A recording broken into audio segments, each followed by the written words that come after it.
Hey everybody, welcome back to the Bitch and Brainstorm podcast. This is a special edition episode. We have a new friend joining us. Her name is Heidi, and she is going to be one of our panelists at the Elevate Your Business Coaching Summit. I'm sorry, Elevate Your Coaching Business Summit. Good Lord, that is a mouthful. Happening on January 17th from 8 a.m. Pacific to 4 p.m. Pacific time. Heidi, would you take a moment and introduce yourself for the people that don't know you? Hi, everyone. I am Heidi. I am a social media marketing strategist, and I actually specialize in social selling on LinkedIn. And Elaine invited me here today to talk to you guys about networking and how that works in with everything. Yes. Yes, networking is one of I will tell you, networking has been the key to the success of my own business. Like I can't imagine, like I have built amazing relationships because of networking, and I think about the people I would never have met had it not been for networking, right? And then I'm like, oh my God, like my life would be so different. And I wonder, where would I be at if I never did this? Can you talk a little bit about like your experience with networking and what it's done for you? I'm like you in that aspect. I don't know where I'd be without it because that's literally how we've not only built the current business I'm in, but this is business number four for me, and all of them were built through some form of networking. And and then also just even friends. I mean, one of my best friends is in Virginia. I met online through social media, Mhm. networking, client first, later became a friend, now my best friend. And it's like oh, just there's so much going on with networking that I wouldn't have, mentors, coaches, and meeting you. Yeah, I know, right? It's like connecting the dots like throughout the world. And I'm wondering if you have any tips for someone who maybe is not familiar with networking or is not a part of a networking group. Like, how did you find the group that was a good fit for you? Well, and I think that's the big key to it. First of all, I think we need to take a step back a little bit on networking. There's a lot of misconception that networking is only to get clients, when in reality, networking is to build relationships. Yes. Say You it can turn, louder for the people in the back. yes, I know, right? I mean, there's so many people go into it and they go into an event and they're all, I'm only going to get clients. I'm only going to talk to people if I'm going to get clients and stuff. But it's actually about building relationships that can get you clients, Yeah. but it can equal, like we said, friends and collaborative peers and mentors and your own coaches and people that help you or work with you. My original VA came through networking.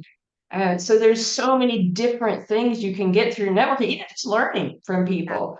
Yeah. Just have a conversation. And I think so many people miss that point when they go into networking and it's all I'm going to do is get a client. Mm-mm. And that's the first thing to, if once you get rid of that, Mm-hmm. then you can start picking the actual events you're going to attend. And the big thing for me was when I started, and I'm sure probably everyone did this, when you started networking, you saw a group you jumped in. You didn't know what you wanted or anything like that yet. But then over the years, I've really condensed it because I also, you're probably as busy as I am and you don't have a lot of time. So you need your networking to count. Yes, you do want to get clients, you want to make it count. So you need to pick the right events that will put you in the right place to, yes, meet clients, but also still meet those peers that can introduce you to more clients, collaborations like you and I are doing with the summit, all this kind of cool stuff. So to do that, my main top tip is first of all, you do need to know who your ideal client is, and you also need to know what your purpose is. Why are you networking? Mm-hmm. So start there. I mean, we're talking business here, so I'm going to probably focus more towards the ideal client and getting clients from it. But the purpose is, what is your purpose? Why are you there? And then I also look at things like the atmosphere, the environment, the inside the groups, morals, the values that are in there, the people that are in there, everything, because it's got to excite you. You want to be there, You've probably been to a networking event where you went in and everything was just kind of like boring. It's like, you know what I'm talking Lame. about? Yeah. Yeah, you go in and you're just like, this ain't the place to me for me. Or you go in one and they're a little more toxic, or they just don't match Yeah. sometimes. And Yeah. so it's really important to test them out, which is why I recommend that people go to at least one. Hmm. Um, two or three is better. To make sure before you make a decision, because you have a choice. You go to free networking, there's paid events, there's in person, there's virtual. I mean, there's everything out there. Yeah. So Yeah. it's choosing what's going to work for you at the end of the day and achieve your goals, because that's what we're all here for, really. Yeah. So when you go to a networking group, let's say, or a networking meeting, whether it's virtual or in person, right? Do you have, like, how do you move, like see somebody, you're like, oh my gosh, I love their energy. I'd love to connect with them, or they said something that really resonated. What is your like I used to be like really afraid to go up to people and be like, oh my God, like I really loved what you said. I'd love to connect with you. Um, I'm not an introvert, I'm an extrovert, so it's easier for me, but maybe there are people that are introverts. Um, do you have any tips on how to take things from this group setting to a one-on-one setting where you can actually get to know somebody better? Yes, I mean, I go into, well, first of all, you know your purpose, of course, when you go there, but what you're doing is paying attention during the event. Well, let's just take, a lot of people are doing virtual events now, and these tips work the same for introducing yourself even in an in-person event, whether you're extroverted, introverted, whatever. I go in, I pay attention. I always take a way to take notes Mm, so that I can make notes and mark the people that I'm interested in getting to know better. hmm. And then I take those notes, and whether if I'm in person and then there's that time to meet and greet after the thing, then yeah, I do go ahead and suck it up and I go up and introduce myself. Hmm. But what I did on those notes is I made a note as to why I wanted to meet them.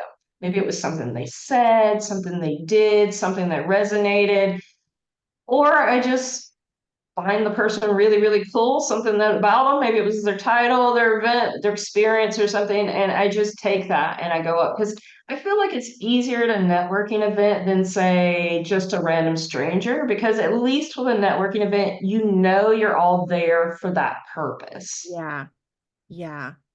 Yeah. So I think sometimes we just kind of got to put our shyness aside, which we all get there. I mean, I have my Yeah. moments where I'm like, oh my God, I don't want, or you get that person that you feel like is like that, you're a little starstruck or something. You've recognized them or something, and you're like, but I'm just like, okay, I'm gonna go up and talk to this person. Ah.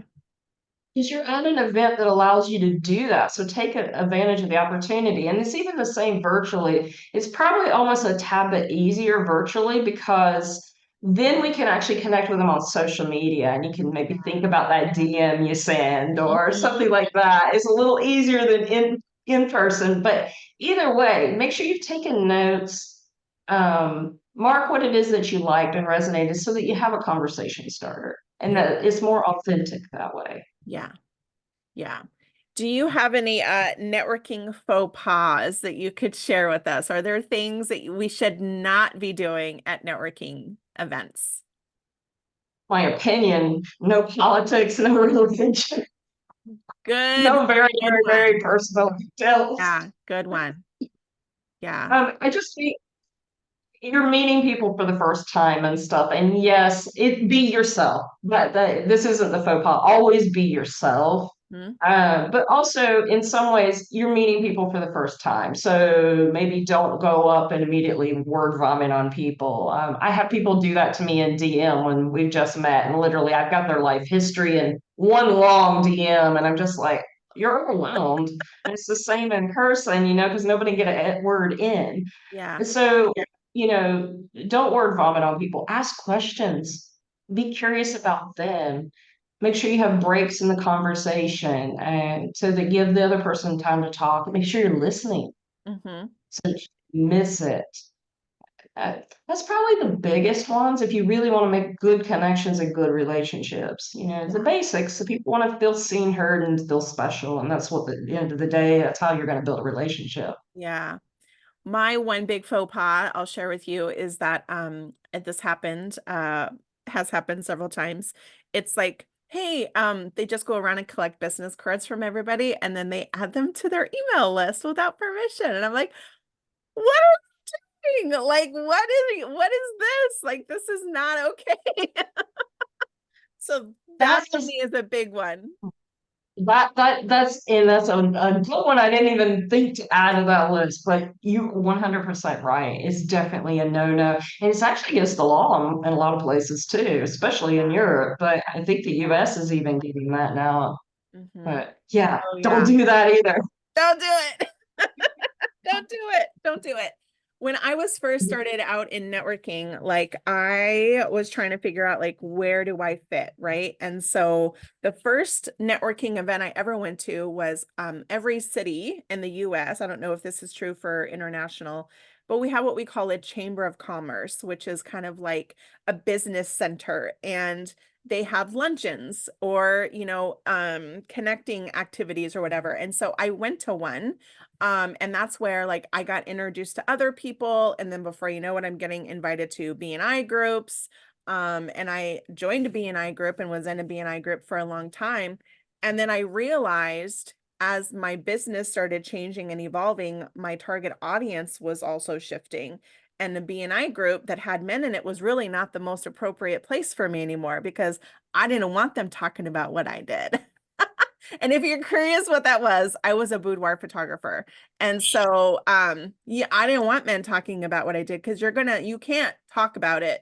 I don't want please don't talk about what I do, right? Like I was literally like that. So it was like I needed to find a group that was just women. So that, right? And so I think that's a super important thing is like is your business, do you target both genders or is it specific to one gender that you are really helping and then finding a group that is either co-ed or is, I don't really know if there's all men networking groups, but I know there are all women networking groups. I don't know. Like I have no idea because I'm not a dude, right? Either.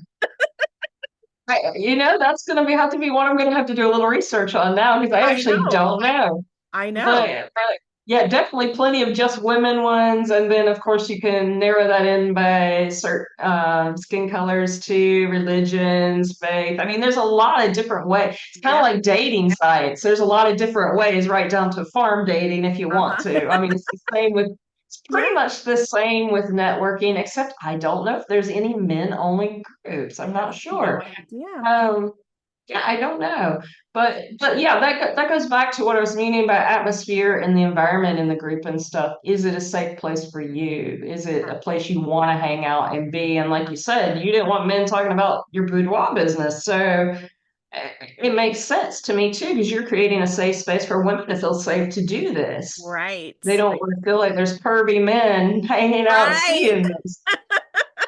Exactly. Exactly. Yeah. So, I think there's just so many amazing things that we can share when it comes to networking. And I'm wondering if you can share, what do you plan to, what can people expect to learn from you at the summit? One of the big things is going to be how not to waste your time with unnecessary coffee chats. I'm not a Ooh, fan of coffee chats. I think okay. they're a waste of time. Okay. And yeah, I've really brought it on that as to what we call them instead, how you can avoid those, get more out of your networking events so that you're actually connecting with clients or good relationships faster. And I'm so excited to be bringing this. Yay! I can't wait to hear your take on that. I cannot wait. That's going to be really exciting. So, one thing, if you have not yet registered for the summit, here's what I'm going to encourage you to do. You can go register at elevateyourcoachingsummit.com. You can register for free and watch us on YouTube.